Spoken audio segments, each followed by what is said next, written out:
Welcome back, everyone. You're on the JP, Kathy, and the Crew Network, and this is the Ask Dr. Be Good show. And so we bring you every week the politics, the pedagogy, and the practice around public education.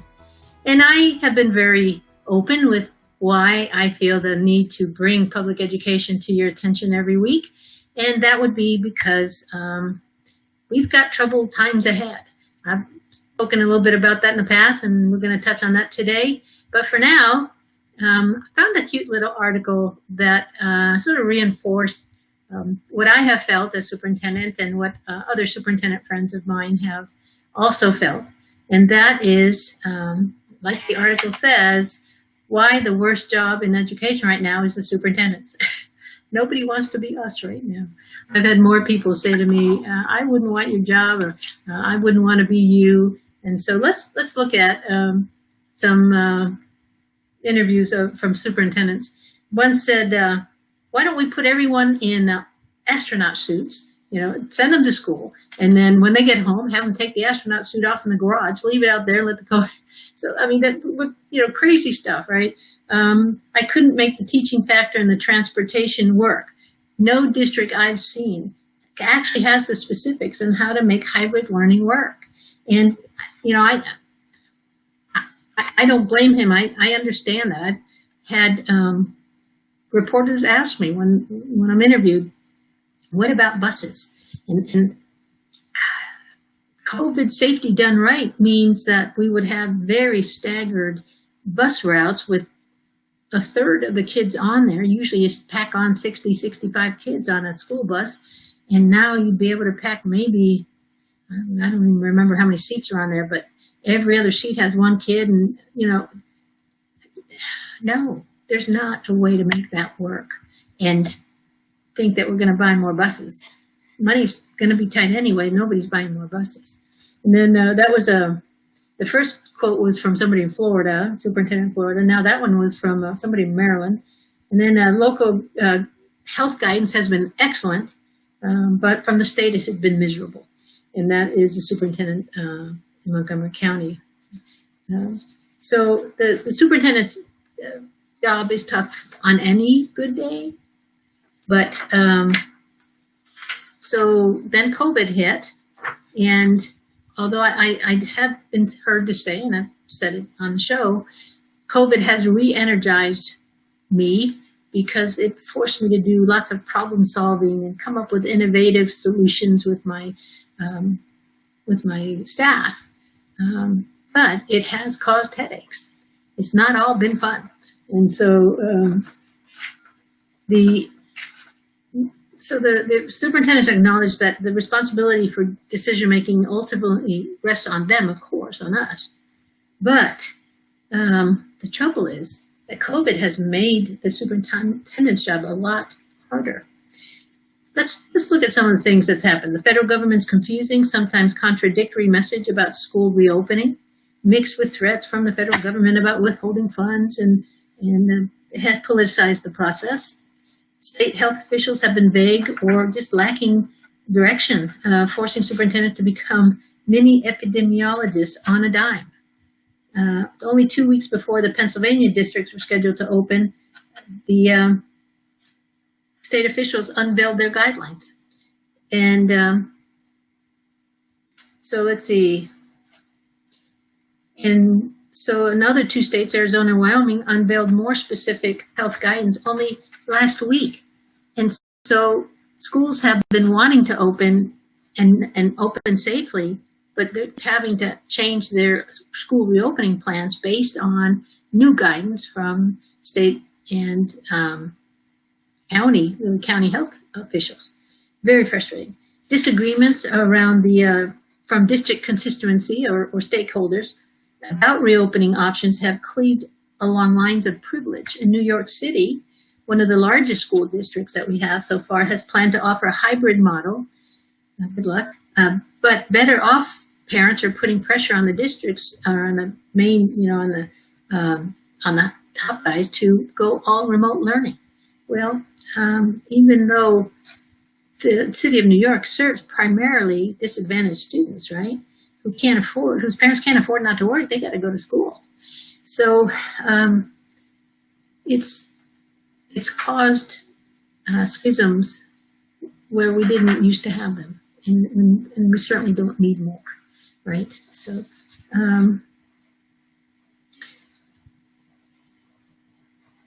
many superintendents interviewed have said, frankly, that the hybrid model that people talk about using is undoable. Having kids come 2 or 3 days a week and then do remote learning from home, it's just too much to think that parents who have to work are now needing still to only take their kids to school 2 or 3 days a week. And so it's not helping the situation by having a hybrid model.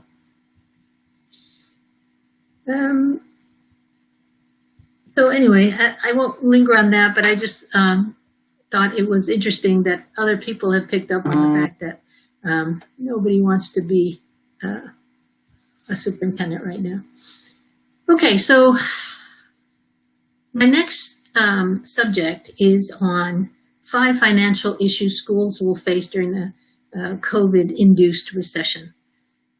Some of you remember, if you've been with us a while, that back in April, I not only chatted from a policy article, but also I brought on Dr. Alan See, who had written an article warning districts about the upcoming recession based on the 2008 to 2011 Great Recession. Now, some of you, if you were in the public ed teaching business, education business, you remember that time. Parents, I'm sure you remember it from a different standpoint, but we all were impacted by it in one way or another. The Great Recession, as that one is called, and we'll get to talk a little bit more about numbers as I delve through the article, but the impact was caused by submortgage rates and having to bail out big banks and all of that, which is completely different than this COVID-induced recession. And so we can prepare for it looking at the recession of 2008 through 11, but we're going to have to think of it in a deeper way. So for right now, let me play a little bit with you with the data, because I really like that. Prior to COVID, we had about 20 states that were still spending less on their kids than before the 2000. And really, we'll go to 2011, because that's when 2011 is when the federal government stops bailing a lot of states out. They stopped sending so many billions of dollars like they had previously. And that's 2011, for example, in the state of Texas. That's when they cut the public school funding by about $4 billion. So we'll go just to 2011. And we have 9 states on top of that have continued to decline in how much they are sending to states. And so already in more than half of our states, we have a dire environment as far as public education spending. And so in this article from Education Dive, we're going to sort of look at some of the data that's already coming in. And let me mention one of the things that they're finding now in looking back at the way that districts received money, districts spent money, was that we need to learn from that. What happened in 2011 and before, as the federal government was sending money to help cover the gaps, the budget gaps. It wasn't just pub ed, but as states were having budget gaps, the federal government sent money to the states. And so some of that money went to school districts. What the government didn't think of, but that we now should understand better, is that when this happened in the Great Recession, they sent federal funds to all public schools, right? That sounds right. They didn't base it on school population and need. And so you might have had money sent to districts that really didn't need the money as much as those districts with, in poverty, second language, and so forth. So what we need to do is to make sure that our governments spend that money with a better eye on school need and district need. And so giving everybody some of the same, again, that would be back to the old days, right? Offering the same thing to every child has been found in the courts to not be fair. For example, we now have bilingual education because back in the day, school districts were saying, well, we're offering the exact same education to everyone. Well, yeah, but everyone can't speak English. And so if you're offering English books and English language education and no second language instruction or ESL, then the kids are not learning. And so indeed, it took a court decision to get that change, and bilingual education and ESL programming was created. And it's taken this long to get it right. That was 40 years ago, and we're still trying to get bilingual education right. We're still trying to get it the value and attention that it deserves. A lot of school districts are run by people who don't have the training necessary to understand that funding bilingual education and ESL teachers and resources is the way to move ahead. Those districts that have, by the way, it is not unusual for bilingual kids to outscore mainstream kids when they're properly taught. And the research is out there. And one of these days, when we have more time, we will get to talk about the different type of programs. Originally, when I wrote up the thought about what I was going to talk about, I had bilingual ed as one of my topics that I would bring up. Well, then COVID hit, and we have been pretty much waylaid by COVID type of subjects. So one of these days, as the COVID levels out everywhere in everything, we'll maybe be able to touch on some of the special programs that we have to help kids and show you the numbers of what happens when second language kids are taught correctly. All right, we've come to our first station break. Let's take a moment for station identification. You're watching the Ask Dr. Be Good show on the JP, Kathy, and the Crew network. Catch JP, Kathy, and the Crew every Monday, Wednesday, and Friday from 7:30 to 9 a.m. And they also stream it then at noon, I believe. So you get to be able to see it. If you can't see it at 7:30 in the morning or 9 o'clock, you get to watch it later or catch their JP, Kathy, and the Crew Facebook page and click on it whenever you're ready. All right, let's delve into the article a little bit. So let's talk about from a state need. Many states rely heavily, of course, on state funding, local funding, taxes, and just looking at the states that are going to be the most trouble. That would be Hawaii, Alaska, New Mexico, Arkansas, Vermont, Minnesota, Idaho, and Washington could be among the states most vulnerable because they receive the most money from their state and local funding. And if we look at states like Texas, they are receiving right now 40% of their funding from, that's been going up. This may be a little bit, yeah, it's a 2015-16 school year, even though the article just came out. Because I know I think Texas has gotten up to about 60%. And The rest is Texas. We actually have states, though, if you can believe this, that receive 80% of their funding from the states. And so those states like, let's see, that would be very dark, Hawaii, maybe some of those same ones that had trouble in the Great Recession that I read off, Hawaii, Alaska, New Mexico, etc. Those are between 60 and 80%. That's gonna be tough. So we have the CARES Act money now, right? The CARES Act is the Corona Aid, Relief, and Economic Security money. And it's supposed to be used for K-12 education.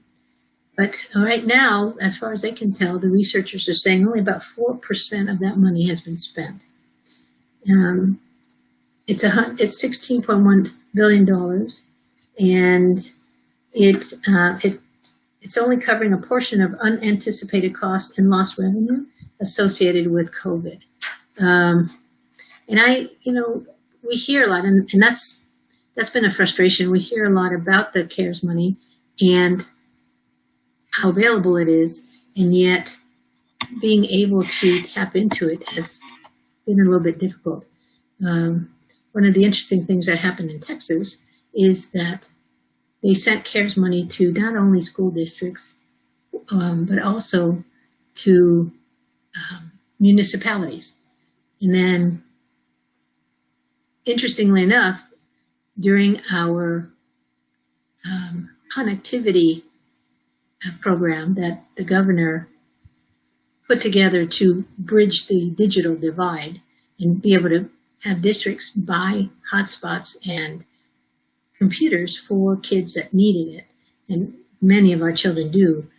50+% of our kids live in poverty. And so that means that they're not, many of them don't have internet, many of them don't have computers in the home. And so when we shut down, we had to, of course, send computers home if we had them, and ask that those parents who did have devices in their home that they use theirs and not tap into it. But anyway, so the governor just put out a press release this past week that they had bought over 1 million devices and hotspots for kids in Texas. And it was really cleverly done. My district put in for about $190,000 worth of hotspots and computers for our kids. And then the state covered half of that. And then they asked us to ask the municipalities that had also received CARE money to tap into that money. And if we could get that from the municipality, TEA would also, the Texas Education Agency would also match it. So I'll tell you what I've done and see if it works. I've asked one of the counties, I have schools in 2 counties. The first county I've asked for a certain amount of dollars. I think it was $12,000.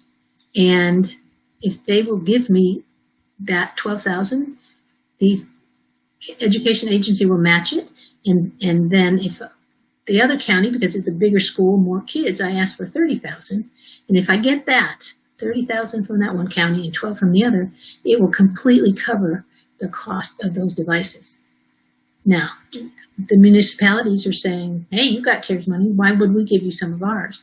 Well, I'm saying because the state of Texas Education Agency told me to tap into your funds and that you guys were supposed to know about that. But evidently there was a communication gap between the receiving of the CARES money by the municipalities and Texas Education Agency and the governor's office. And so that's one of those, you just shake your head and wonder how that happened. So anyway, just keep your fingers crossed for us. So how much money will actually filter down to the public schools? Nobody really knows, but the Learning Policy Institute put that number at about $286 extra per kid. And the Georgetown University Edunomics Lab put that at about 270. So they're pretty close on what they think will get extra per child.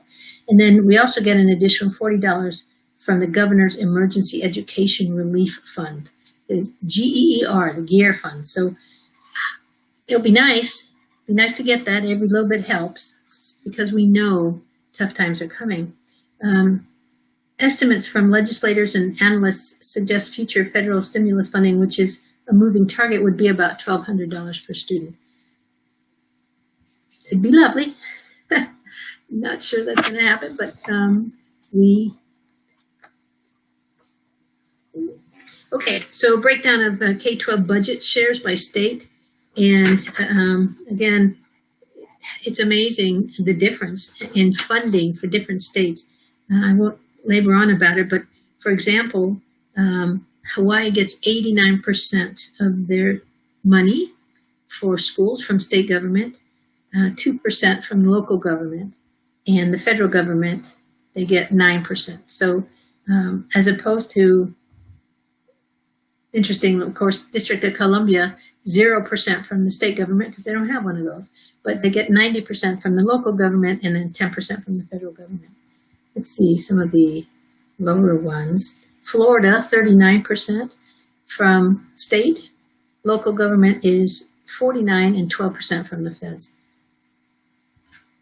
Illinois only gets 24% from their state government. They get 67% from the local, from taxes, and then 8% from the federal government. So one of the things that makes us a great country, and yet at the same time it can be a little bit of a problem, is that we have 50 different state funding models, and some are good and some are not great. Matter of fact, Texas has a habit of having to be sued by school districts to oftentimes get the funding model to be more constitutional, fair, and so forth. So different governments operate differently as far as how they pay for their public education, which again, I don't want to belabor it too much here, but that's why we're here, folks. That's why we need to know more about public education. All right, budget and policy priorities.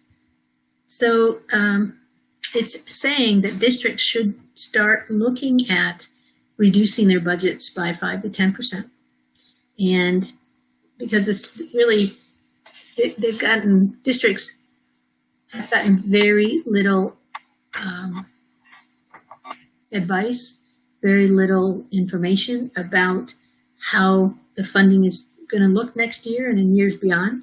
And so what they're suggesting is that you make cuts now so you don't have to make cuts later.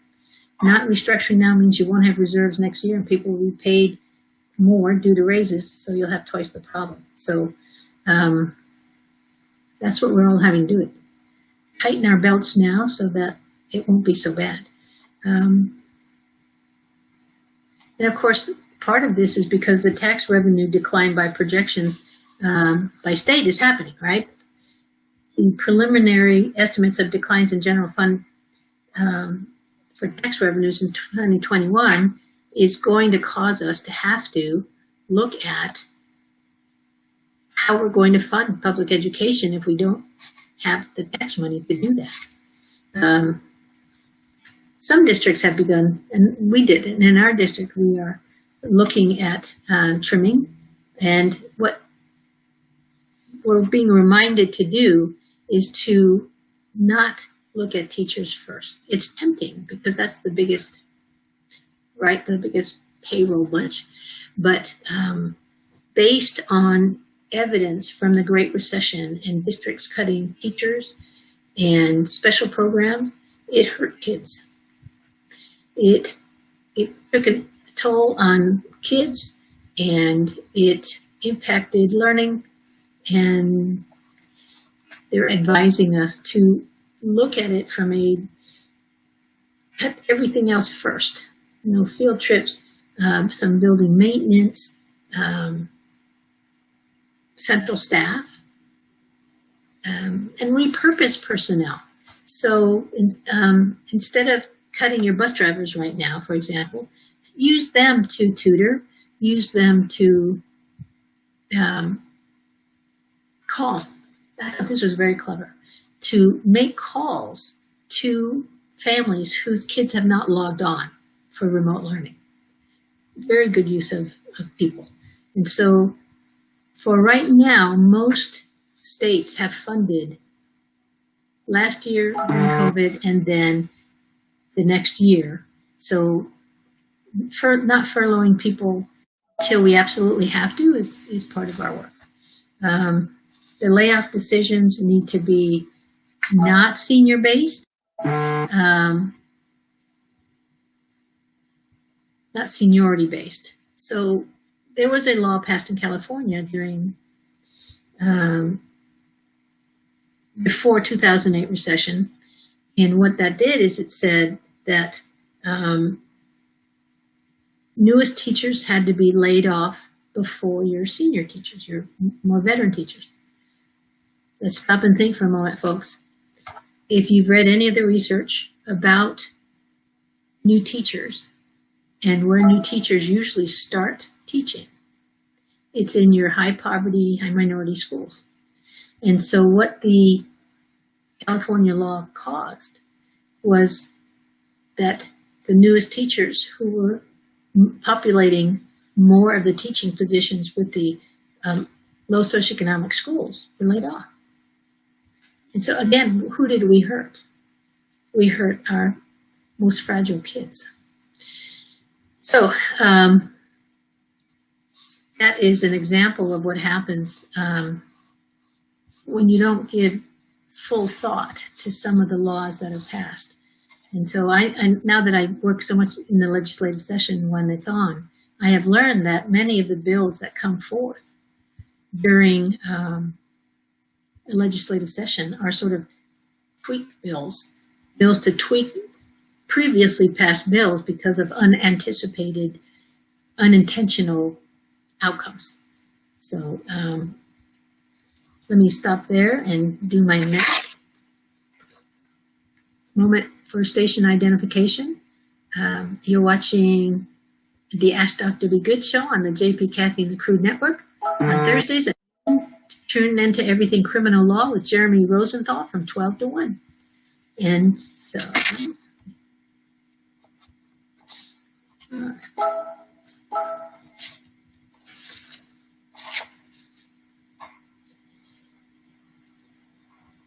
Extra spending. So we've had to do extra spending, haven't we? Matter of fact, I'll talk about a district after this. I'm going to talk about a district that has spent a lot of money on cleaning, but let's save that for after this article. But some areas of spending like cleaning and sanitation allocations will increase this year, of course.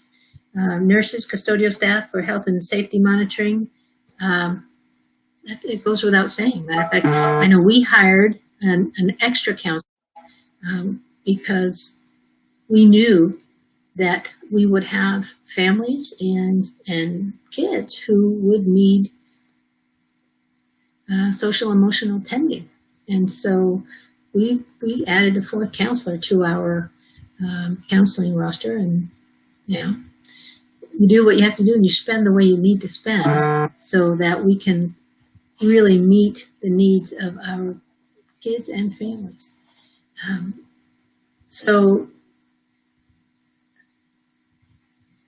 Let's see. Budget shortfalls compared to previous recessions. I thought this was interesting. Of course, I would, but I hope you do too. And that is that during the 2001 recession, so we're going to go back to 2001, and then the 2019, well, they call it 13, the Great Recession, and then the COVID recession. So we have the 2001 recession, which went from 2001 to 2005. And during that recession, they cut public ed $60 billion the first year, $105 billion.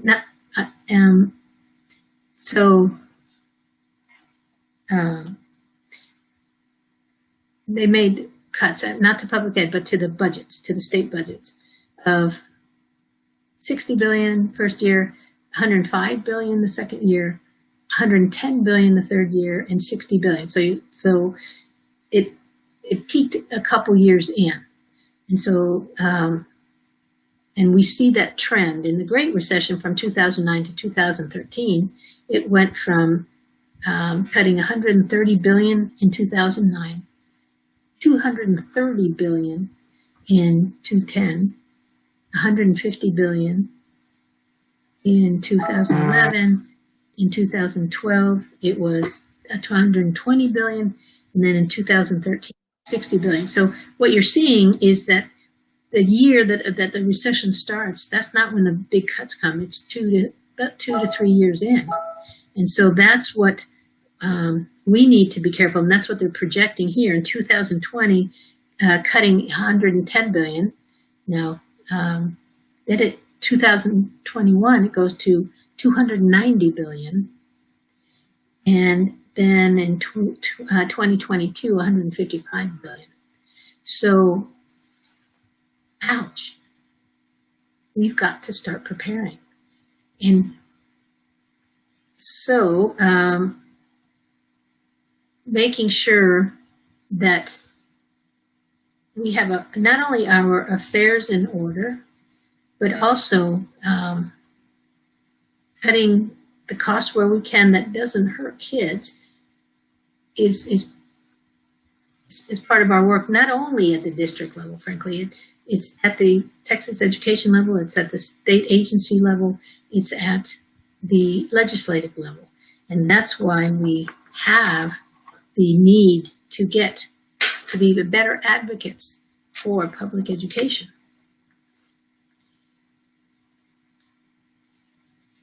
I'm hoping that as I share this information with you and you're able to reflect on it and sense the urgency that's ahead, that you will join me in the advocacy work that we need to do. So I will be speaking more at length in the future, but I always like to drop little breadcrumbs in this area. If you haven't already thanked your legislators for doing things like stopping the state test. We didn't have to take the state test, and I don't think in any state. And for continuing to pay school districts, even though the learning had to be remote. In the state of Texas, that actually went against school law. The way we're supposed to get funded is by kids coming to school every day before 10 o'clock. With remote learning, they had to call a COVID emergency status situation, and they allowed us to use our attendance rate from our third 6 weeks, I believe, or fourth 6 weeks. And if we happen to have a decent one, luckily we did, we were at 97%. That's what they paid us during COVID. And so we did not struggle with funding as much because we were getting paid an amount that met our needs. Now, our new work, of course, is to make sure kids show up online, and that's a whole different story. But we must get to the point where we contact our legislators and say thank you and start building a relationship with them so that when you finally start your ask during the next legislative session, that you've built something of somewhat of a relationship with them, okay? If you haven't already liked their Facebook page, find out who your legislators are, like their Facebook page, know what they're doing, go to any forums, breakfasts that they do, attend, have them get to know you so that, again, when it's time to ask, they're going to pay more attention to you because they know you. So, okay.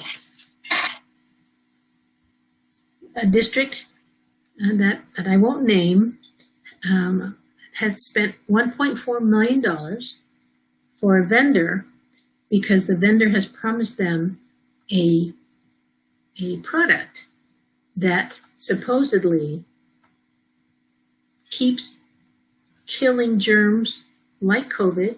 It says bacteria, viruses, I guess the flu, COVID, for 90 days after it's applied. That sounds wonderful, doesn't it? Yeah, they're going to pay that for 3 90-day applications and 100 buses. The interesting thing about this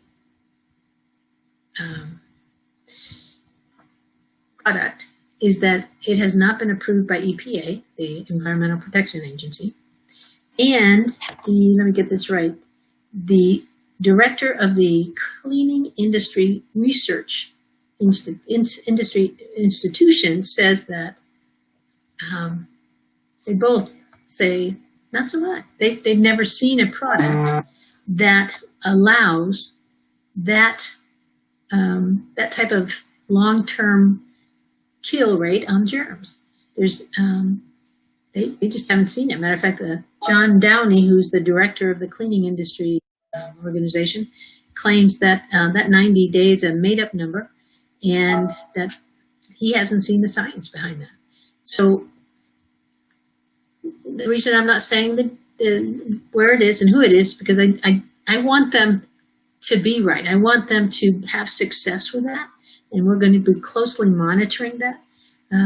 But as John Downey said, his fear is that if those parents from that district who are loving hearing that their schools are going to have this 90-day magic clean wipe every 90 days, that they might slack off in their COVID safety practices and maybe not be as diligent with them because they think that their school is COVID free.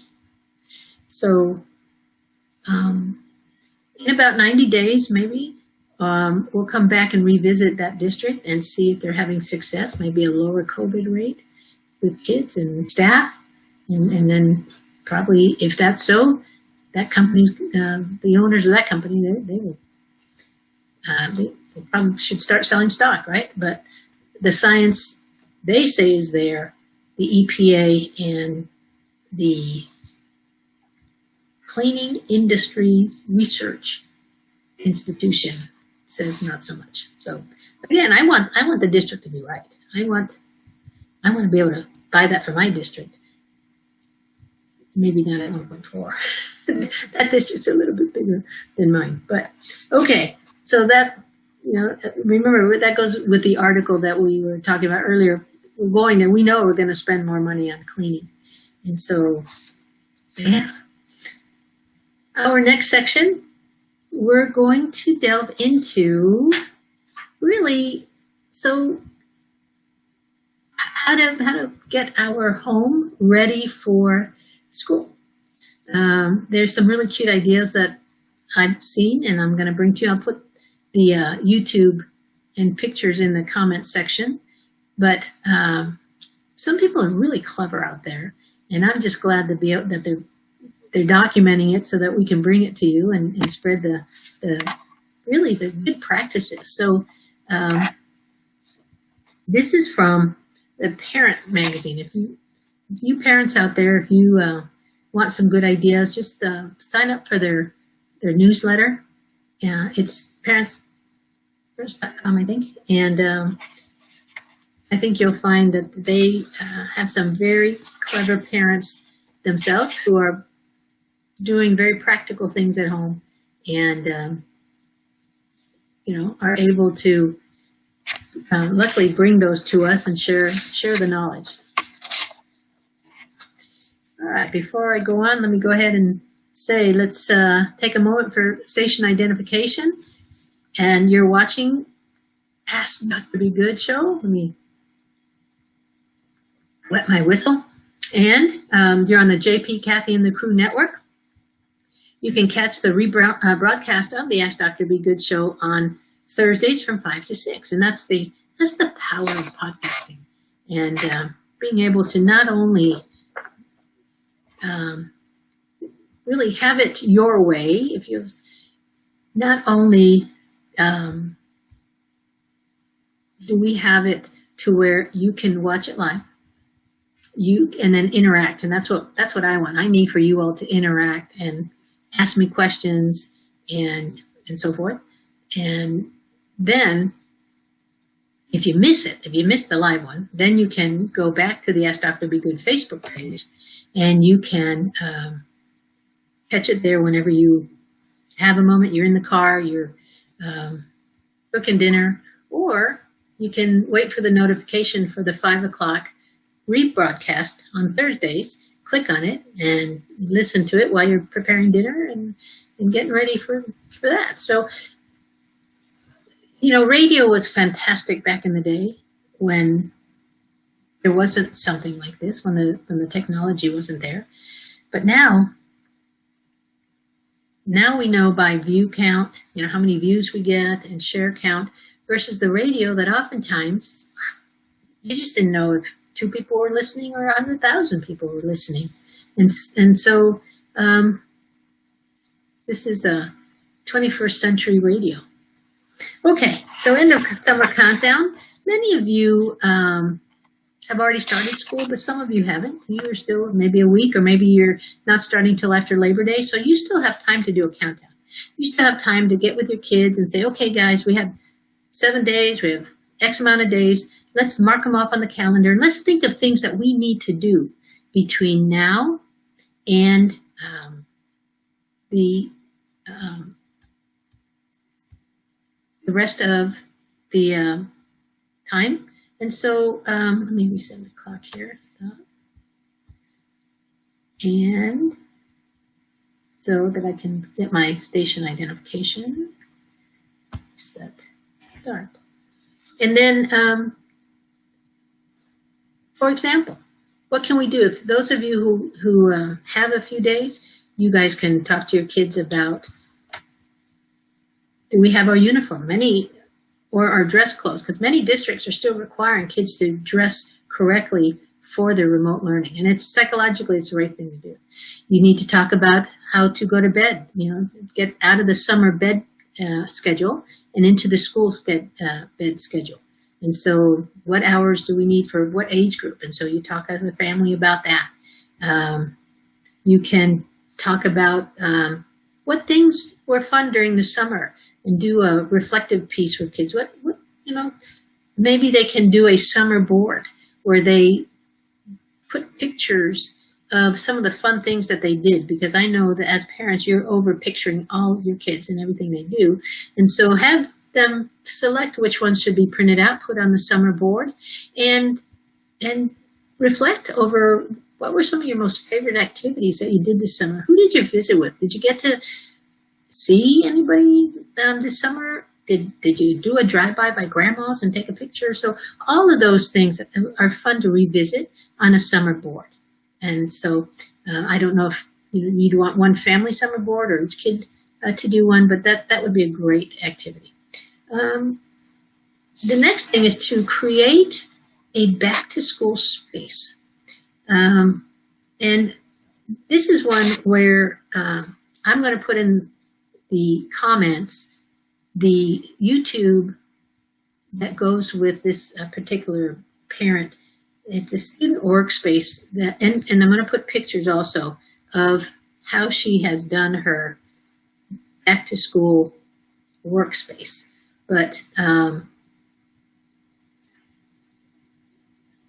very clever and psychologically probably needed to keep kids in the school mode mentally. You create a space and you can call it your virtual academy space or something, right? Come up with a clever name. If your name is Williams, the Williams Virtual Academy space, right? And so you create this space, whether it's in an extra bedroom, whether it's in the kitchen table, and if you use the what this mom has done, she has used a science board, and she's cut it in half so that there's a trifold, but it's not so tall, and she has stuck things on there. For example, a calendar. She has put a calendar on one side. She's put the child's name on it in big fancy letters, and the schedule, the week schedule, and some motivational notes. And so I won't spend a lot of time on there because you can watch the YouTube and look at the pictures. But it's a clever way of mentally making your kids feel like they're in a school space that they can then fold up if they're on the kitchen table, or leave in the extra bedroom and walk away. And so what they're saying is, be sure to have that opportunity to have school, have a space, and then when the space is over, you're able to close that trifold or close the door, and school is over. So these are all mental tricks to help make your child feel like he or she is truly in school. And then when school is done at that certain time, you close the door, and then you have family time. Maybe go outside and do some exercise. Okay, read a back to school book. So this year, instead of focusing on books that take place in school, read books about what you want your child, what you want for your child, that for things like maybe they're struggling with things, right? And so you might read a book like The Dot, or Ish by Peter Reynolds, or The Most Magnificent Thing by Ashley Spires. Those type of books teach us that we don't have to be perfect to be successful. And that's an example. That's not the only type of book to read to them, but if you see your kids are struggling with certain things, try to lead them to books that will help them deal with that. I really like this one. Have a back to school fairy visit. So if you haven't already, gotten the supplies and so forth, or you haven't brought them out, maybe you bring them out one morning that they're in the child's work chair, their school chair, and maybe like an Easter basket, only it's a school supply basket, and they have their supplies there. So you make that have a fun event. So I really like that. And you can also include a note in there about how you know they're going to do well this year despite the changes, and always trying to write motivational things to keep your kids inspired. So let's say we're now to the first day of virtual school. Let's do a back to school breakfast. Let's do something special, pancakes with bunny ears, or, what have I seen? Disney pancakes, or their name, the initial. If you're one of those Pinterest moms, you can write their names with a batter in there. But something special so that they have something warm in their tummy to start the day with. So back to school breakfast. Then start a journaling tradition. So sometimes kids will say things in writing that they won't say out loud. And getting kids to learn to journal early can be very therapeutic for them. And certainly if they continue that as an adult, it continues to be therapeutic. And it continues to be even more meaningful for them. And so starting that, journaling helps kids see their progress. For younger kids, it can mean moving from drawing pictures to writing words and sentences. For older kids, it can show them how they have dealt with different situations over time. And a completed journal certainly can serve as an artifact, right? Something cherished for kids to come back and look at, especially this COVID year. This is not the first time I've been heard to say you really should be journaling, even as parents, because 20 years down the road, this is going to be something that we just can't believe that we went through, right? So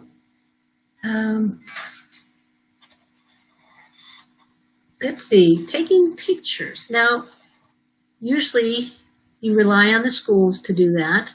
I know if you haven't gotten your school picture from last year, it's sitting in a box. I know it is at our school. And so we're going to start having to mail those home because, of course, parents haven't had a chance to come get it and think about that and so forth. So you do have those pictures at home, at the school. Make sure that somehow the school knows that they need to get those to you because you paid money for them probably, right?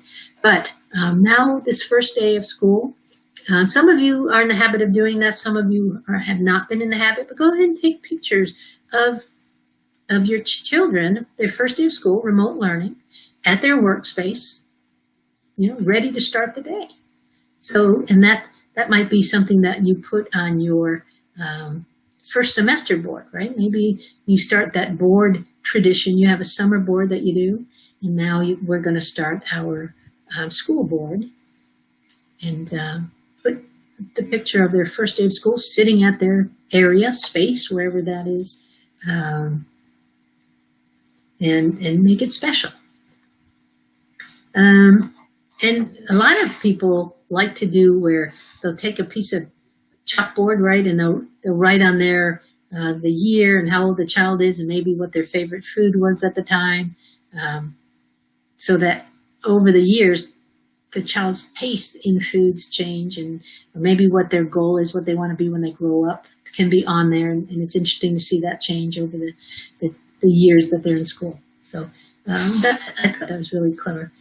Leave them notes, and that's every once in a while, especially if you do the trifold where they have their workspace, you can sneak a note in there about how proud you are that they did such and such and that they accomplished something that was hard for them, some assignment that they struggled over and finally conquered.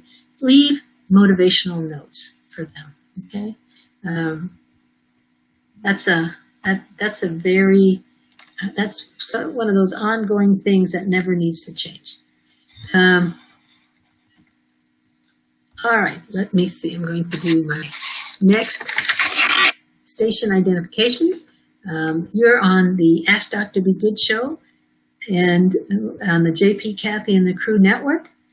If you would like your own network, your own show on the network, on this network, please email JP, Kathy, and the Crew 3@gmail.com or private message them at JP, Kathy, and the Crew on Facebook. So there's a few slots left. It's amazing.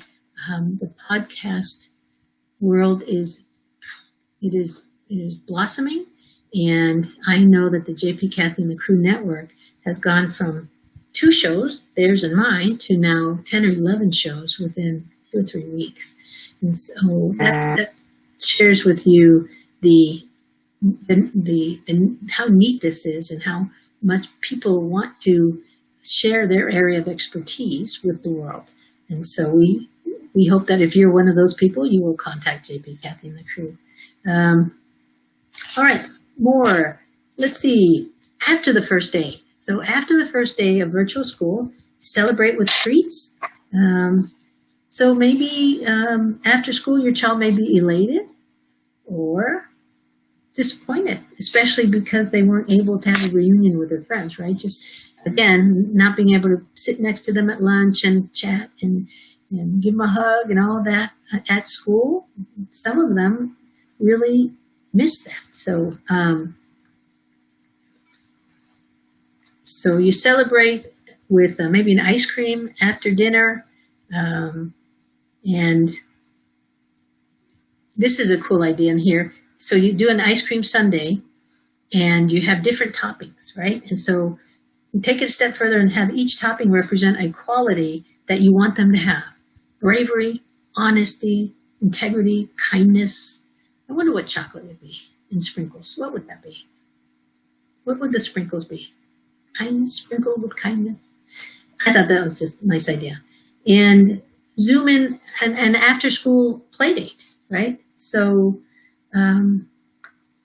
arrange with another mom so that kids can communicate and just gab. Let them, make sure that happens. And so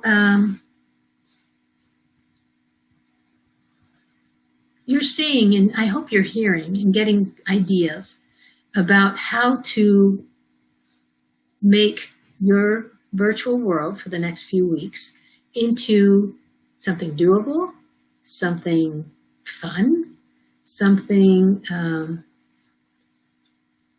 that still will lead your child to start working on those academic gaps that we know almost every child will have had. That COVID slide is real. And even if you're a great parent and you're making your kids read every day and doing math software, they did not learn as much as they would have if they had been in front of their teachers from the third week in March to the end of May. And so we want to do something about that. So as you do start the school year, please make sure that you ask your school, how are you meeting? First, how are you identifying the gaps that my child may have due to the COVID year last year? And how will you meet those gaps?